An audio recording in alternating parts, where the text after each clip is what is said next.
தண்ணியில் குதிக்கிறானுங்க.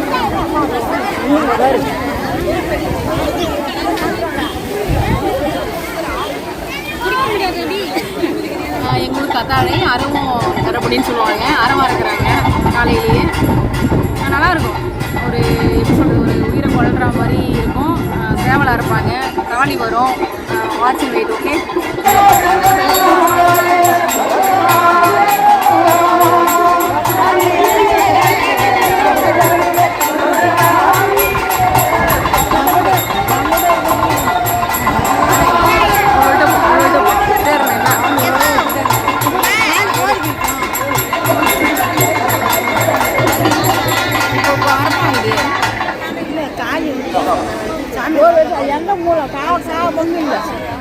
சரி, இதுதான் நம்ம ஊர் கத்தாழை, நம்ம ஏரிக்கரை.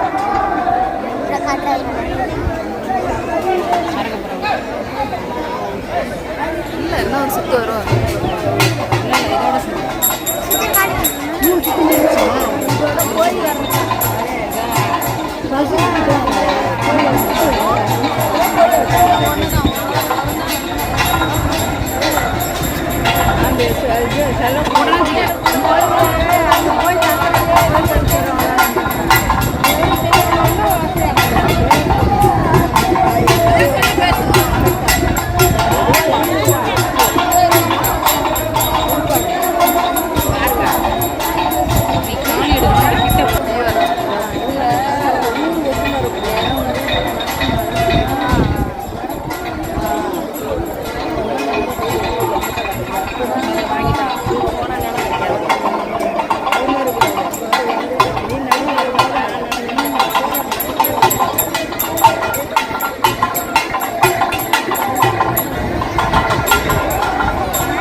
இந்த வழியாக வந்து இப்போ காளி வரும். இப்படி வந்து இந்த வழியாக போயிட்டு அங்கே திரௌபதி அம்மனுக்கு போயிடுமா.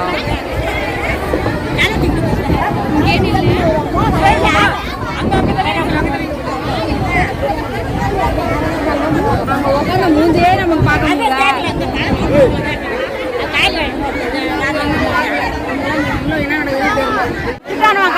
அப்புறம்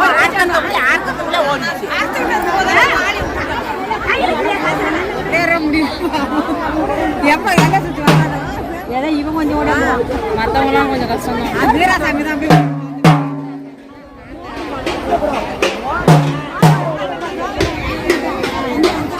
கோயில் போட்டு எடுத்துருக்கேன் வச்சிருப்பாங்க. கோயில் மோந்து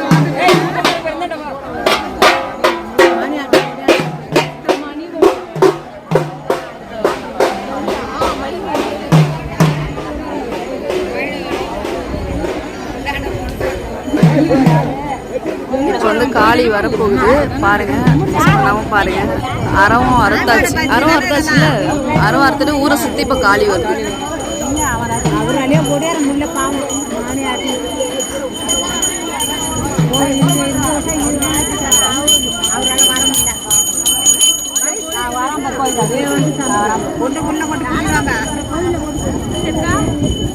கோயிலுக்குள்ள வச்சு பூட்டிடுவாங்க.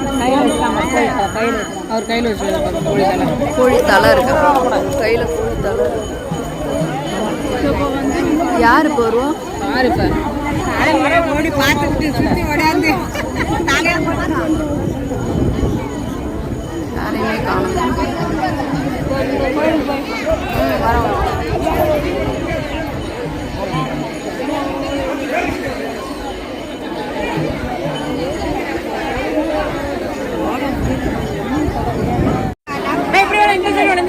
இவங்க தான் காளி.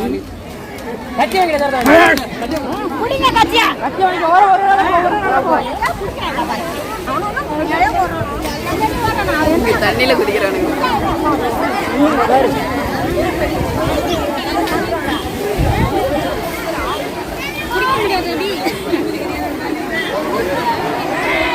ஆக்சுவலி இங்க இருந்து அங்க திரௌபதி அம்மன் கோயிலுக்கு போயிட்டு இருக்காங்க.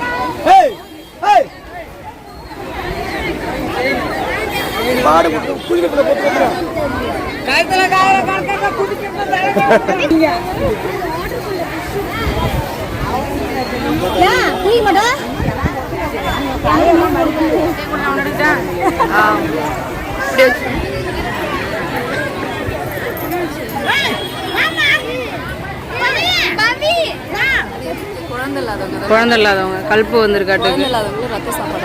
இப்போ சாப்பிட்டுட்டு தீ மிதிச்ச உடனே தண்ணி மொண்டு ஊற்றுவாங்க. ஊற்றிட்டு அப்போ தான் வந்து அந்த ரத்த சாப்பாடு வாங்கி சாப்பிடுவாங்க. இப்போ இல்லை.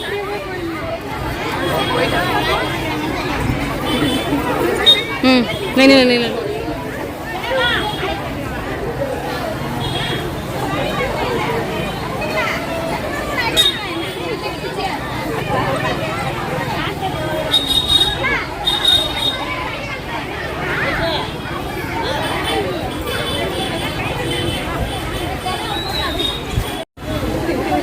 இதுதான் அறம் அறக்கிற இடம்.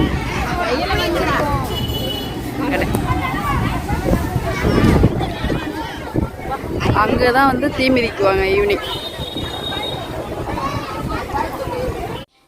ஃப்ரெண்ட்ஸ், இப்போ வந்து அறம் அறக்கிறதெல்லாம் பார்த்துட்டு இப்போ வீட்டுக்கு வந்தாச்சு. இப்போ அம்மா வீட்டிலேருந்து என்னோடய வீட்டுக்கு கிளம்பிட்டேன். நல்லா இருந்துச்சு கோயிலில் வந்து காலையில் அறம் அறக்கிறது அந்த மாதிரி. அறம் அறக்கிறதெல்லாம் முடிச்சுட்டு வீட்டுக்கு வந்திருந்தேன். அதுக்கப்புறம் பார்த்திங்கன்னா ஹஸ்பண்ட் வந்து வெளியில் போயிட்டு ஷாப்பிங் போயிட்டு மளிகை ஜாமான் காய்கறிலாம் வாங்கிட்டு வந்துட்டாங்க. ஸோ என்னென்ன வாங்கிட்டு வந்திருக்காங்கன்னு சொல்லிட்டு இப்போ உங்கள்கிட்ட காமிக்கிறேன். அதுக்கு முன்னாடி நான் வந்து வண்டியில் பெட்ரோல் போட்டிருக்காங்களா, எவ்வளோ பெட்ரோல் இருக்குதுன்னு சொல்லிட்டு அதையும் நான் செக் பண்ணிக்கிட்டேன்.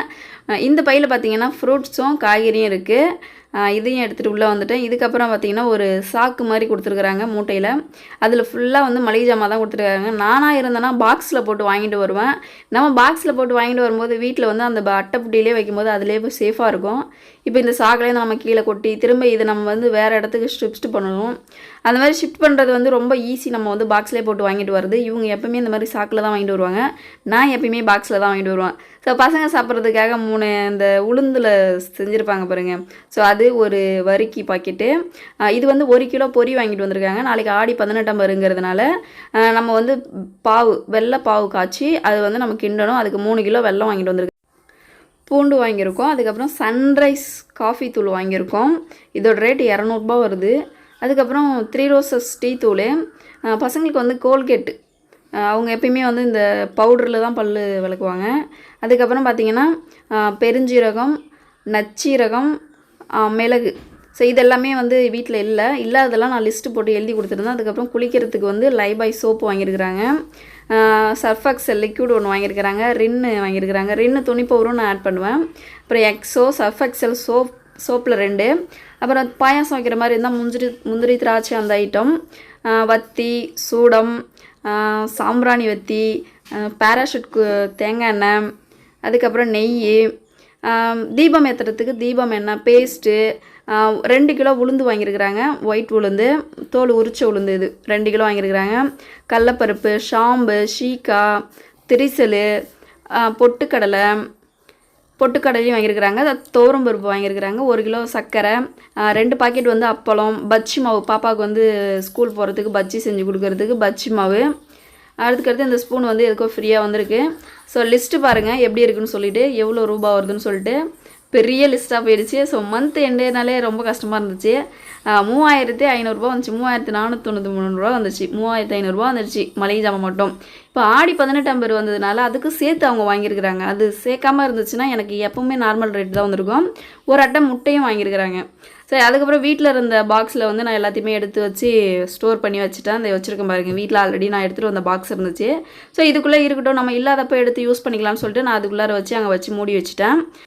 இப்போ நம்ம வந்து வெல்லமும் அவளையும் எடுத்து ஒரு இடத்துல ஸ்டோர் பண்ணி வைக்க போகிறோம். எலி வந்து கடித்து சாப்பிடாத இடத்துல கொண்டு போய் வைக்கணும். முட்டாட்டை இருக்குது பாருங்கள், முட்டாட்டையும் கொண்டு போயிட்டு வைக்கணும். இதெல்லாம் நம்ம வந்து எலி வந்து கடிக்காத இடமா தான் வைக்கணும். ஏன்னா நம்ம வீட்டில் எதுவுமே கபோர்டு கிடையாது, எல்லாமே கீழே தான் நான் வச்சிட்ருக்கேன். அதுக்கப்புறம் பார்த்திங்கன்னா மல்லாட்டை பயிறு வாங்கிட்டு வந்திருக்கிறாங்க. இதுவும் நம்ம வந்து வெள்ளை சக்கரை பாவு காய்ச்சி நம்ம இதுவும் ரெடி பண்ணணும். ஆக்சுவலி நம்ம மல்லாட்டை கேக் வாங்கி கடையில் சாப்பிடுவோம் பார்த்திங்களா, அதுவும் இப்போ நம்ம வந்து ரெடி பண்ணணும். பொரி, அதுக்கப்புறம் மல்லாட்டை பருப்பு, அதுக்கப்புறம் பொட்டுக்கடலை, இது மூணையும் வந்து நாளைக்கு வந்து ஆடி 18ஆம் பேருக்கு நான் வந்து செய்யணும். அதுக்கப்புறம் காய்கறிலாம் வாங்கிட்டு வந்திருந்தாங்க. காய்கறிலாம் பார்க்கும்போது அவ்வளோ ஃப்ரெஷ்ஷாகவே இல்லை, ரொம்ப ஏமாற்றிருக்கிறாங்க பாருங்கள், பார்க்கும் போதே தெரியுது. தழைலாம் ரொம்ப வாடி போயிடுச்சு, பீன்ஸ்லாம் ரொம்ப வந்து வாடின மாதிரி இருக்குது. ஃப்ரெஷ்ஷான காய்கறி இல்லைன்னு தான் நான் சொல்லுவேன். அதுக்கப்புறம் ஒரு சீப்பு வாழைப்பழம் வாங்கிட்டு வந்திருக்கிறாங்க. இப்போ காய்கறிலாம் நான் எடுத்து வச்சிட்ருக்கேன். என்னென்ன காயின்னு பார்த்தீங்கன்னா வெங்காயம், உருளைக்கிழங்கு, தக்காளி, பச்சை மிளகா, கேரட், பீன்ஸு, ஸோ இந்த மாதிரி காய்கறி தான் வாங்கிட்டு வந்திருந்தாங்க. ஸோ நான் ஃப்ரிட்ஜில் வைக்க வேண்டியது எல்லாமே நான் கவரில் கட்டி ஃப்ரிட்ஜில் வச்சிட்ருக்கேன். ஆக்சுவலி நம்ம வந்து இந்த கவரில் வைக்கிறத ஸ்டாப் பண்ணிவிட்டு கண்டெய்னர் பாக்ஸுக்கு சீக்கிரம் மாறணும். கூடிய சீக்கிரம் வந்து நான் மாறிடுறேன். அது வரைக்கும் இப்போ நான் கவரில் தான் இப்போ ஸ்டோர் பண்ணி வச்சிட்ருக்கேன். ஸோ அதுக்கப்புறம் ஆனியனும் உருளைக்கிழங்கு நான் வந்து இதில் தான் ஸ்டோர் பண்ணி வைப்பேன். ஆல்ரெடி கடக்கிற உருளைக்கிழங்க பாருங்கள், அப்படியே வந்து வேறு குருத்து வந்துட்டுருக்கு. ஸோ இதே வந்து முளைஞ்சிரும் போல். சரி, இது சீக்கிரம் நம்ம வந்து பொரியல் செஞ்சுட்டு புது உருளைக்கிழங்கு எடுத்து நம்ம வந்து கீழே ஸ்டோர் பண்ணி வச்சிடணும். உருளைக்கிழங்கு இப்போ எடுத்து வச்சுட்டேன். இதுக்கப்புறம் ஆனியன், இப்போ வாங்கிட்டு வந்திருக்கிற ஆனியனை ஒரு ரேக்கில் வச்சிடணும். பழைய ஆனியனை ஒரு ரேக்கில் வச்சுட்டு நம்ம பழைய ஆனியனை வந்து யூஸ் பண்ணணும். பழைய ஆனியன் யூஸ் பண்ணி முடிச்சதுக்கப்புறம் தான் புது ஆனியன் யூஸ் பண்ணணும். ஸோ இந்த வீடியோவில் தான். வீடியோ பிடிச்சிருந்துச்சுன்னா லைக் பண்ணுங்கள், கமெண்ட் பண்ணுங்கள். தேங்க்யூ.